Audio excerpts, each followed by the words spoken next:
नमस्कार दोस्तों।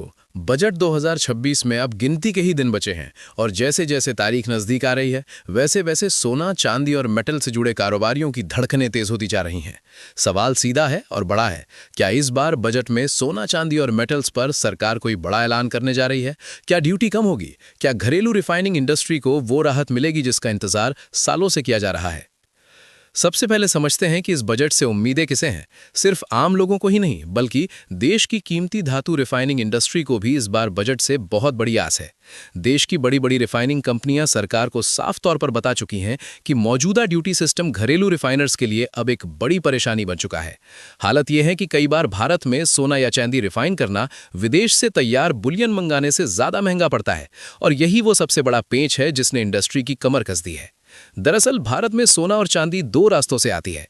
एक कच्चे रूप में, जिसे डोरा कहा जाता है, जिसे भारतीय रिफाइनर्स साफ करके तैयार बुलियन बनाते हैं। दूसरा रास्ता है विदेश से सीधे तैयार सोना चांदी यानी बुलियन का आयात। दिक्कत यहीं से शुरू होती है। कई मामलों में विदेश से आने वाला तैयार बुलियन घरेलू रिफाइनर्स के बनाए सोने से सस्ता पड़ जाता है। मतलब मेहनत भारत में हो, निवेश भारत करें, लेकिन फायदा बाहर की कंपनियों को मिले। इंडस्ट्री कह रही है कि यह मुकाबला बराबरी का नहीं है। रिफाइनिंग कंपनियों का यह भी कहना है कि फ्री ट्रेड एग्रीमेंट और कुछ खास स्कीमों के चलते ये असमानता और बढ़ जाती है। कुछ समझौतों में तैयार बुलियन को कम ड्यूटी का फायदा मिल जाता है, जबकि घरेलू रिफाइनर्स पूरे टैक्स और खर्च का बोझ उठाते हैं।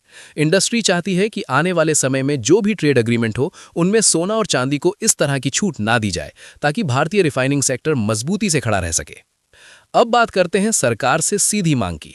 इंडस्ट्री की मांग बिल्कुल साफ है, या तो ड्यूटी में पूरी बराबरी लाई जाए या फिर घरेलू रिफाइनर्स को इनपुट पर ज्यादा फायदा दिया जाए। उनका तर्क है कि अगर सरकार सच में चाहती है कि भारत एक ग्लोबल रिफाइनिंग हब बने, ज्यादा एलबीएमए मान्यता प्राप्त रिफाइनर्स तैयार हों, तो नीति में बदलाव जरूरी है। इससे घरेलू कंपनियों को निवेश बढ़ाने का हौसला मिलेगा, नई टेक्नोलॉजी आएगी, रोजगार बढ़ेगा और भारत दुनिया के सामने एक मजबूत खिलाड़ी के रूप में उभरेगा। अब जरा मौजूदा ड्यूटी के नंबर भी समझ लीजिए। फिलहाल सोना और चांदी के डोरे पर करीब 6% ड्यूटी लगती है। डिफरेंशियल के बाद असरदार ड्यूटी लगभग 5.35% रह जाती है। ज्यादातर कंपनियां डोरे के रूप में ही सोना चांदी आयात करती हैं। इस साल खासतौर पर चांदी की मांग रिकॉर्ड स्तर पर बनी हुई है और ऐसे में ड्यूटी का असर और भी ज्यादा महसूस किया जा रहा है। अब सबसे अहम सवाल, अगर बजट 2026 में ड्यूटी की ये असमानता दूर हो जाती है तो क्या बदलेगा? सीधा जवाब है, घरेलू रिफाइनिंग सेक्टर को जबरदस्त बूस्ट मिलेगा।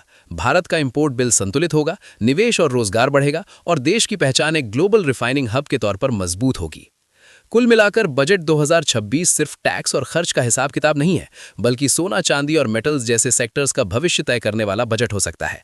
अब सबकी नजरें वित्त मंत्री के उस ऐलान पर टिकी हैं जो या तो घरेलू रिफाइनर्स की चमक बढ़ाएगा या फिर उन्हें इंतजार की कतार में खड़ा कर देगा।